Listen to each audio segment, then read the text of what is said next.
Good morning प्यारे बच्चों। आज हम कक्षा 10 की विज्ञान विषय की वर्कशीट नंबर 69 को जो सॉल्व कर रहे हैं, जो कि 17/2022 के लिए आई है। यहाँ पर बच्चा अपने नाम लिखेंगे और अपने क्लास टीचर का नाम लिखेंगे। आज की जो वर्कशीट है उसका टॉपिक है, पुराना वाला ही टॉपिक है जो आपका पहले की वर्कशीट में आया था कि जीव जनन कैसे करते हैं बेटा। लेकिन आज की वर्कशीट जो है वो सब टॉपिक अलग है, तो आज की वर्कशीट को ध्यान से पढ़िएगा। तो स्टार्ट करते हैं। चलिए आज की वर्कशीट।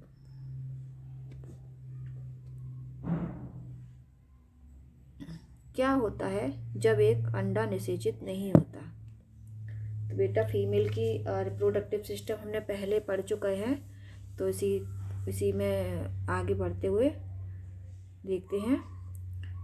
यदि अंडे को निषेचित नहीं किया जाता तो लगभग 1 दिन तक जीवित रहता है। चूँकि अंडाशय हर महीने एक अंडाणु उत्पन्न करता है, निषेचित अंडाणु प्राप्त करने के लिए गर्भाशय भी हर महीने खुद को तैयार करता है। भ्रूण को पोषण देने के लिए इसकी परत मोटी और स्पंजी हो जाती है।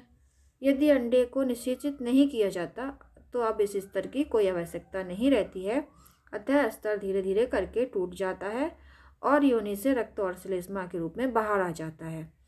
यह चक्र हर 28 दिनों में होता है और इसे मासिक धर्म के रूप में जाना जाता है, जो जिसे मेंस्ट्रुअल साइकिल कहते हैं, एमसी पीरियड्स कहते हैं जिसको। वो इसी कारण होता है जब अंडा परिपक्व हो जाता है, जब निषेचित नहीं होता, तो जो गर्भाशय की दीवार होती है जो भ्रूण को पोषण देने के लिए अपना तैयारी कर लेती है और मोटी और स्पंजी हो जाती है। तो अगर निषेचन नहीं होता तो इसकी आवश्यकता नहीं होती है, तो यह स्तर धीरे धीरे टूटता है, जो इसके कारण जो रक्त होता है और श्लेष्मा होता है वो योनि से बाहर आने लगता है और मासिक धर्म के रूप में ये चक्र हर 28 दिन के अंदर होता है लगभग। ठीक है बेटा, चलिए आप आगे बढ़ते हैं।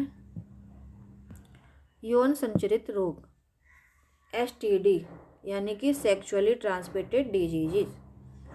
ठीक है, उचित देखभाल के बिना STD होने का खतरा रह सकता है। ठीक है बेटा, साध्य रोग जीवाणु के कारण होने वाले सिफिलिस और गोगोनेरिया कवक के कारण होने वाले मस्से।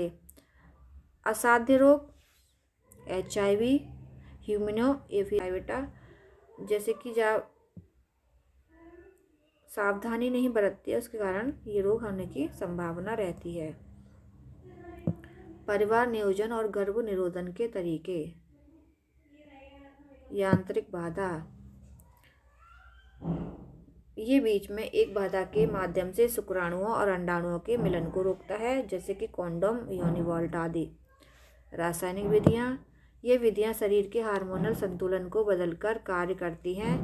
अंडाणु अंडाशय से निर्मुक्त नहीं होता, इसलिए निषेचन नहीं होता। यह गोलियाँ मौखिक गोलियाँ होती हैं, ओरल कॉन्ट्रासेप्टिव पिल्स होती हैं, या त्वचा के नीचे इंजेक्शन लेकर किया जाता है। हालांकि लंबे समय तक इसका सेवन करने से सेहत पर कुछ दुष्प्रभाव या बुरे असर पड़ते हैं, जैसे सहेली और IP पिल गोलियाँ। थर्ड है इंट्रा यूटेराइन डिवाइस। इन उपकरणों के द्वारा डॉक्टर महिलाओं के शरीर इन उपकरणों को डॉक्टर द्वारा महिलाओं के शरीर में अंदर डाला जाता है, जिससे अंडे के साथ शुक्राणुओं का मिलना बंद हो जाता है, जैसे कॉपर्टी। सर्जिकल तरीके, इस प्रक्रिया में एक मामूली सर्जरी द्वारा युग्मक परिवहन को अवरुद्ध किया जाता है। पुरुषों में शुक्र वाहिका काटकर बांध दिया जाता है, तो इस क्रिया को पुरुष नसबंदी कहते हैं, और महिलाओं में अंडवाहिका को काट दिया जाता है, बांध दिया जाता है, तो इस क्रिया को महिला नसबंदी कहते हैं। प्रजनन स्वास्थ्य, ये बेटा साइकिल देख सकते हैं, ये साइकिल इस तरह से होती हुई पूरी होती है, कंप्लीट होती है, फीमेल में होती है ये प्रजनन स्वास्थ्य। यह ध्यान दिया जाना चाहिए कि स्वच्छता और स्वस्थ यौन प्रथाओं को बनाए रखते हुए किसी व्यक्ति का प्रजनन स्वास्थ्य नहीं केवल एक व्यक्ति के लिए बल्कि एक समृद्ध राष्ट्र के लिए भी आवश्यक है। इसके अलावा प्रजनन का एक प्रमुख पहलू विशेष रूप से भारत देश जैसे देश के लिए जनसंख्या वृद्धि है, क्योंकि वहाँ संसाधनों की उपलब्धता के लिए गंभीर खतरा है, जिससे जीवन स्तर खराब हो रहा है। ठीक है बेटा। तो नीचे की तरफ है अलैंगिक प्रजनन के लिए एक अन्य विधि ऊतक संवर्धन।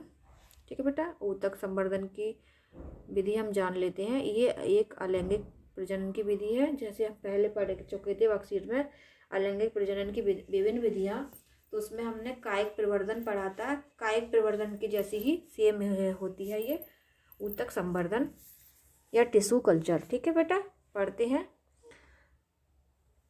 इसमें पौधे के बढ़ते हुए सिरे से ऊतक को हटाकर या कोशिकाओं को अलग करके नए पौधे उगाए जाते हैं।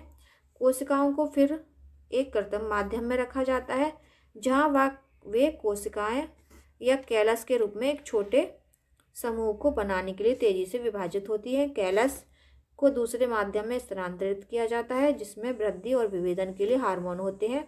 इसके पश्चात पौधों को मिट्टी में रखा जाता है ताकि वो परिपक्व पौधे में विकसित हो सके। सूक्ष्म प्रवर्धन से मुक्त रोग मुक्त परिस्थितियों में एक जनक से कई पौधे उगाए जा सकते हैं। इस तकनीक का आमतौर पर उपयोग सजावटी पौधों को उगाने के लिए किया जाता है। ठीक है बेटा, ये हो गया ऊतक संवर्धन या टिश्यू कल्चर। अब आपके इसमें कुछ प्रश्न दिए गए हैं, तो चलिए प्रश्नों को देखते हैं। प्रश्न 1 है, सर्जिकल विधियों को आमतौर पर गर्भ निरोधन के लिए एक स्थायी तरीके के रूप में माना जाता है। क्यों? क्योंकि बेटा सर्जिकल जो विधियां होती हैं उनके द्वारा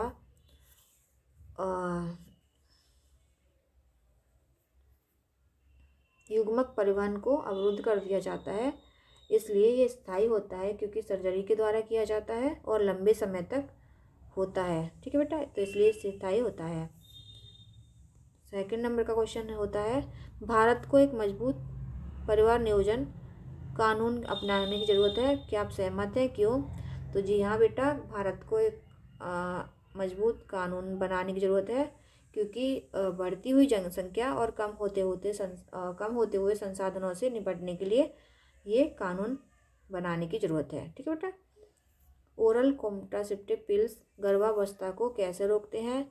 तो बेटा होता क्या है, जब आप ये दवाइयाँ खाते हैं तो इनमें कुछ केमिकल्स होते हैं जो कि मादा के शरीर में अंडे जो होते हैं उनको बनने से रोकते हैं, और हार्मोन्स जो होते हैं उसके संतुलन को भी प्रभावित कर देते हैं।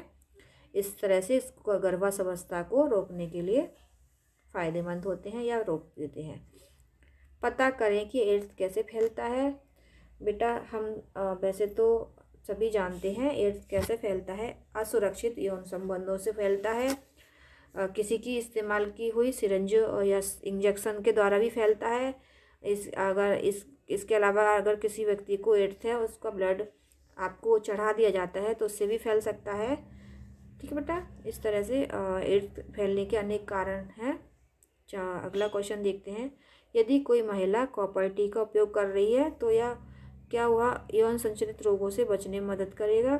कुछ हद तक बेटा मदद करेगा, लेकिन ये स्थायी समाधान नहीं है और यौन संचालित रोगों से बचने के लिए। ठीक है बेटा। अगला क्वेश्चन है, गर्भ निरोधक युक्तियाँ अपनाने के क्या कारण हो सकते हैं? तो बेटा गर्भ निरोधन अपनाने के बहुत से एकमात्र कारण है बढ़ती हुई जनसंख्या को कम करना और असुरक्षित यौन संबंधों को रोकना। ठीक है बेटा, ये 2 कारण मेन होते हैं, और इसके अलावा आप अगर अन्य कारण आपको समझ में आता है तो आप वो भी लिख सकते हैं। तो इसके साथ ही आज की वर्कशीट कंप्लीट होती है। वीडियो कैसी लगी कमेंट बॉक्स में कमेंट करके ज़रूर बताइएगा। और बेटा अभी तक जिन बच्चों ने चैनल को सब्सक्राइब नहीं किया है, वो चैनल सब्सक्राइब ज़रूर कर लें। Thanks for watching.